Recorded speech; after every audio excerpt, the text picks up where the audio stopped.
पहले पार्ट को इतना प्यार देने के लिए आप सबका बहुत बहुत शुक्रिया। जिन्होंने पहला पार्ट नहीं देखा है, आपको लिंक डिस्क्रिप्शन में मिल जाएगा। अब स्टोरी को शुरू करते हैं। सिस्टम की आवाज सुनने के बाद मैं डर के मारे नंगे पैर कमरे से बाहर भागा, जैसे उस आवाज को पीछे छोड़ दूंगा। सीढ़ियों पर ही मेरी टक्कर श्रेया से हो गई। मैंने उसका हाथ जोर से पकड़ लिया। श्रेया, मेरे दिमाग में कोई बोल रहा है। क्या मैं पागल हो गया हूँ? मुझे अजीब आवाजें सुनाई दे रही है। उसने अजीब नजरों से मुझे देखा। क्या बोल रहा है तू? अरे तुझे सुनाई नहीं दे रहा? तू बहरी है क्या? मैं कह रहा हूँ कोई मेरे सिर के अंदर है। वो चिढ़ गई। मैंने इतनी देर तक तुझे समझाया, फिक्र जताई, और तू मुझे बहरी कह रहा है? अरे नहीं, सच में कोई आवाज नहीं आई क्या? मैं गुस्से और डर के बीच झूल रहा था। तभी वो आवाज फिर आई। होस्ट, घबराओ मत, मैं कोई भूत नहीं हूँ, मैं सिस्टम हूँ, और तुम मेरे बारे में किसी को बता नहीं सकते, क्योंकि वो बातें दूसरों को सुनाई ही नहीं देंगी, वो ब्लॉक हो जाएंगी। हम बाथरूम में अकेले बात कर सकते हैं। ओह, तो ये बात है। श्रेया बाहरी नहीं थी, बल्कि मेरी बातें उसे सुनाई ही नहीं दे रही थी। मेरी जान में जान आई। 0137, ये कैसा नाम है? जैसे मोबाइल का आखिरी 4 नंबर हो, मैंने मन में ही सोचा। तभी मेरे दिमाग में एक इमोजी चमका। भाई साहब, ये सिस्टम तो इमोजी भी भेजता है। मैं हैरानी में कुछ बोलने ही वाला था कि श्रेया ने मुझे हिलाया। चियाओ चेन, कहाँ खो गया? कल याददाश्त गई, फिर आवाजें आई, और अब हवा में देख रहा है। तेरी हालत खराब है, अभी डॉक्टर के पास चलते हैं। मैंने उसे संभाला। नहीं, कुछ नहीं, बस थोड़ा सिर भारी था। चल नाश्ता करते हैं, भूख लगी है।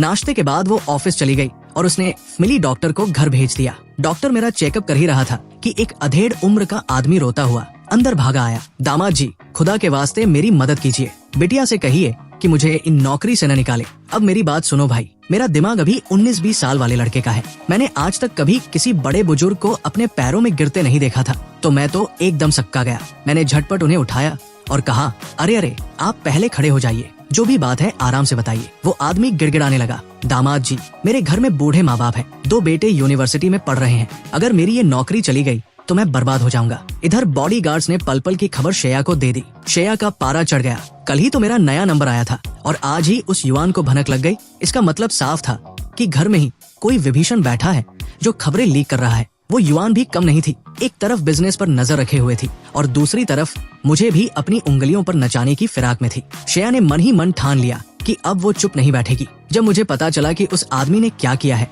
तो मेरी रही सही हमदर्दी भी हवा हो गई। भाई, जो इंसान पैसों के लिए अपनों की जासूसी करे और एक साथ कई नावों पर पैर रखे, उसे अपने पास रखना मतलब गले में सांप पालना है। मैंने साफ कह दिया, देखो अंकल, जो आज श्रेया को धोखा दे सकता है, वो कल किसी और को भी बेचेगा। आज तुम सिर्फ खबरें बाहर भेज रहे हो, कल को तुम किसी की जान भी ले सकते हो। श्रेया परिवार को तुम्हारे जैसे बंदे की जरूरत नहीं है। मैंने आगे कहा, तुम्हारी सैलरी का पूरा हिसाब मार्केट रेट के हिसाब से कर दिया जाएगा, लेकिन अगर तुमने ज्यादा तमाशा किया तो मैं कंपनी के नियमों को तोड़ने के जुर्म में तुम पर केस कर दूंगा। बॉडीगार्ड्स ने मेरी एक एक बात श्रेया तक पहुंचा दी। उसकी वो जो बर्फ जैसी ठंडी शक्ल थी, वो थोड़ी नरम पड़ने लगी। डॉक्टर ने भी कह दिया कि मैं बिल्कुल ठीक हूँ, बस शरीर में थोड़ी कमजोरी है। श्रेया आज बहुत खुश थी। उसे लगा कि काश ये याददाश्त जाने वाला नाटक चियाओ चेन थोड़ा लंबा खींचे। उसने तय कर लिया कि इस बार वो मुझे अपने से दूर नहीं होने देगी। मैं कमरे में आया, लेट गया और अपने दिमाग वाले उस सिस्टम से गप्पे लड़ाने लगा। मैंने कहा, ओए 0137, ये नाम थोड़ा बदल ले यार,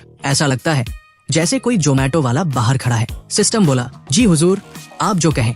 आप मुझे किस नाम से पुकारना चाहेंगे? मैंने कहा, अरे ये जी हुजूर और आप बंद कर, मैं अभी जवान हूँ, थोड़ा ढंग से बात कर, एकदम रोबोट जैसा ठंडा मत बन। उसने तुरंत अपनी टोन बदली। ठीक है पार्टनर, एकदम झक्कास और दोस्ताना अंदाज चलेगा, बस बता देना बोर तो नहीं हो रहे। मैंने पूछा, चल अब ये बता, तू कर क्या सकता है? वो बोला, देख भाई, मैं हीरो डिपार्टमेंट से हूँ, मेरा काम है तुझे बचाना। आसान शब्दों में कहूँ तो तेरी नैया पार लगाना। मैंने हंसकर पूछा, मुझे किससे बचाना है? इस श्रेया की कैद से या उस युवान के धोखे से? सिस्टम ने गंभीर होकर कहा, देख दोस्त, एक बात तुझे बता दूं, थोड़ा दिल थाम के बैठना। ये दुनिया असल में एक कहानी है, एक नॉवेल। मैंने कहा, ये तो मुझे पता है। सिस्टम सक्का गया।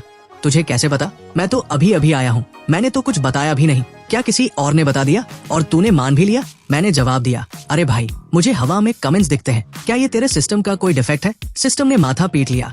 धत तेरी की, कल मीटिंग में गया था तो गलती से वो कमेंट वाला फीचर ऑन रह गया होगा। तो क्या तूने सब जान लिया है? मैंने कहा, खाक जाना है, वो लोग तो बस आपस में लड़ते रहते हैं। बस इतना पता चला है कि मैं इस कहानी का प्यार में अंधा हीरो हूँ। श्रेया विलेन है और वो युवान एक नंबर की चालू औरत है। सिस्टम ने हौसला बढ़ाया, अरे खुद को ऐसा मत बोल, हीरो को कॉन्फिडेंट होना चाहिए, ये दुनिया तेरे इर्द गिर्द घूमती है। मैंने चिढ़कर कहा, खाक सेंटर हूँ मैं, सारा पैसा, पावर और फायदा उस युवान के पास जा रहा है और मैं यहाँ इतना सूख गया हूँ कि मेरी हड्डियां चुभती है। सिस्टम ने समझाया, देख भाई, ये बहुत पुरानी कहानी है। पहले ऐसी कहानियां चलती थी जहां हीरो हीरोइन को तड़पा तड़पा कर मारा जाता था, पर अब वो जमाना गया। पिछली बार तो इस शेया ने पागल होकर उस युवान को ही निपटा दिया था और फिर तेरे गम में खुद भी जान दे दी थी। सब मर गए थे, इसलिए ये दुनिया फिर से शुरू हुई है। पर इस बार शेया कुछ अलग ही कर रही है। क्या मैं मर गया था? मेरी सिट्टी पिट्टी गुम हो गई। अबे मैं हीरो हूँ या कोई बलि का बकरा? मरने से पहले उस युवान को तो साथ ले जाता। सिस्टम चिल्लाया, कंट्रोल उदय कंट्रोल, मैं यहाँ तुझे एक हैप्पी एंडिंग दिलाने आया हूँ। मैंने कहा, देख भाई, अगर तू मुझे फिर से उस युवान के साथ सेट करने की सोच रहा है तो इससे अच्छा मैं उसे अभी जाके ठोक दूं। ऐसी औरत के साथ पूरी जिंदगी कौन बिताएगा? सिस्टम बोला, शांत हो जा भाई, अब पुराने नियम नहीं चलते। तू खुद अपनी कहानी लिख सकता है। तू चाहे तो विलेन बीवी को हीरोइन बना ले या फिर अकेला ही किंग बनकर राज कर। मुझे ये बात पसंद आई। चल ठीक है, मैं चाहता हूँ कि मेरा अंत एकदम खुशहाल और फैमिली वाला हो। तो आज से तेरा नाम टिल्लू या गोलू नहीं, मिलन रखते हैं। चल मिलन ठीक है। सिस्टम बोला, डन, हमारा टारगेट है खुशहाली। अब वो कमेंट्स वाला झमेला मैं बंद कर रहा हूँ। जब मन करे बाथरूम में जाके देख लेना। जैसे जैसे तू कहानी में आगे बढ़ेगा तुझे इनाम मिलेंगे। बम्पर प्राइज है, बुढ़ापे तक का साथ। मैंने पूछा, लेकिन मैं तो कल तक कॉलेज में था, फिर ये 6 साल कहाँ गए? मिलन थोड़ा हकलाया, वो असल में, जरा मेरी बात सुन। जब कहानी शुरू हुई तो मैं तुझे मेन सर्वर से कनेक्ट करने ले गया था, पर वहाँ का नेटवर्क इतना स्लो था कि मुझे अपडेट होने में टाइम लग गया। वहाँ का एक दिन यहाँ का 1 साल होता है। मुझे तुझे 6 साल पहले छोड़ना था, पर सर्वर डाउन होने की वजह से मैं तुझे इस हाल में छोड़ पाया। मुझे पता है तेरा काफी नुकसान हुआ है। मैंने सिर पकड़ लिया, मतलब तू भी अनाड़ी है? तूने अपडेट में क्या घंटा उखाड़ा? वो बोला, भाई मैं भी अभी अभी सिस्टम कॉलेज से पास आउट हुआ हूँ। तू मेरा पहला क्लाइंट है। मेरा भरोसा डगमगा गया। क्या तू नया है? मतलब मेरी नैया तू ही डुबाएगा? वो बोला, अरे भरोसा रख, तुझे हैप्पी एंडिंग दिलाकर ही रहूंगा। मैंने फिर पूछा, ये जो बीच के 6 साल गायब हुए, इसमें मैं यहाँ था या नहीं? उसने कहा, तू था, शरीर तेरा ही था, पर वो ऑटो पायलट मोड पर था। कहानी जैसे लिखी थी वैसे ही चल रही थी। मैंने गुस्से में कहा, अरे तो जब वो ऑटो पायलट पर था तो फिर मैं क्या करूं? वो जो बेवकूफियां उस चियाओ चेन ने की, वो मेरी फितरत ही नहीं है। वो तो किसी कठपुतली जैसा था जो दूसरों के इशारों पर नाच रहा था। मैं कभी इतना बड़ा गधा नहीं बन सकता। वो मैं था ही नहीं। टिल्लू ने मुझे समझाया कि भाई, जो उस पुराने घिसे पिटे नाटक में फंसा था वो असल में तू था ही नहीं। जब तक तू अपनी मर्जी से अपनी जिंदगी नहीं जीता तब तक तू असली चियाओ चेन बन ही नहीं सकता। मैंने भी ठान लिया कि चाहे कुछ भी हो जाए, मैं उन बीते हुए 6 सालों को अपना कभी नहीं मानूंगा। वो सब एकदम बकवास और दिमाग का दही करने वाला किस्सा था। मैंने पूछा, चल ये बता, तेरे पास कोई सुपर पावर है क्या? टिल्लू बोला, हाँ भाई, मैं वक्त को पीछे ले जा सकता हूँ, पर सिर्फ 3 बार। मैंने फौरन कहा, तो फिर देर किस बात की? मुझे अभी के अभी 6 साल पीछे पहुँचा दे, वहीं से अपनी नई जिंदगी शुरू करेंगे। टिल्लू थोड़ा झेम गया, अरे पार्टनर, ये सिर्फ थोड़े समय के लिए काम करता है, सालों पीछे नहीं ले जा सकता। मैंने लंबी सांस ली।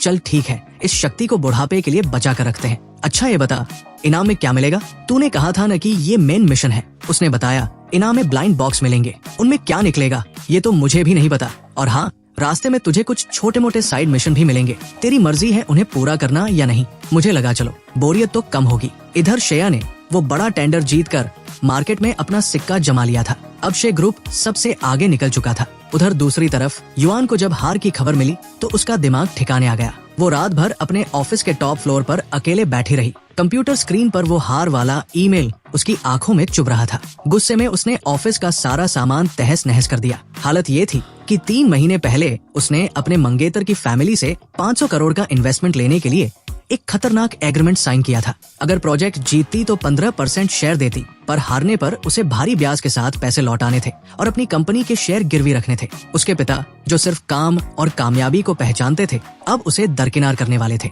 युवान की गद्दी पूरी तरह हिल चुकी थी। अगले दिन उसने हार नहीं मानी और छोटे मोटे प्रोजेक्ट्स के जरिए अपनी साख बचाने की कोशिश शुरू की। पर उधर शेया इतनी बिजी हो गई थी कि उसके पास सिर खुजलाने का वक्त नहीं था। फिर भी वो हर घंटे बॉडीगार्ड से मेरी खबर लेती रहती थी। एक दिन उसे टेंशन हो गई। 3 घंटे से मैं कमरे से बाहर नहीं निकला था। उसे लगा, बच्चा अगर चुपचाप बैठा है तो समझो कोई बड़ा कांड होने वाला है। उसने बॉडीगार्ड भेजा। बॉडीगार्ड ने दरवाजा खटखटाया। साहब, आप अंदर हैं? मैंने अंदर से चिल्लाकर कहा, अरे गेम खेल रहा हूँ भाई। क्या हुआ? खबर शेया तक पहुंची, तब जाकर उसकी जान में जान आई। अगले कुछ दिनों तक यही चलता रहा। वो ऑफिस में बिजी और मैं घर में गेम खेलने में मस्त। मेरा बाहर जाने का मन करता, पर वो हर बार मना कर देती। रात को हम वही जंजीर बांधकर बिस्तर के 2 कोनों पर पड़े रहते। बस एक ही पंगा था, मुझे जल्दी वजन बढ़ाना था, तो मैं रात को सोने से पहले खूब दबा के खाता पीता था। अब रात को टॉयलेट जाने के लिए मुझे उसे जगाना पड़ता था। बेचारी की नींद का कबाड़ा हो गया। ऑफिस में बातें उड़ने लगी कि मैंने अपनी बॉस बीवी की हालत खराब कर दी है। उधर युआन को लगा कि मैंने ही श्रेया को रोककर उसकी मदद करने की कोशिश की थी, पर मेरे बंदे निकम्मे निकले। उसे लगा मैं अभी भी उससे प्यार करता हूँ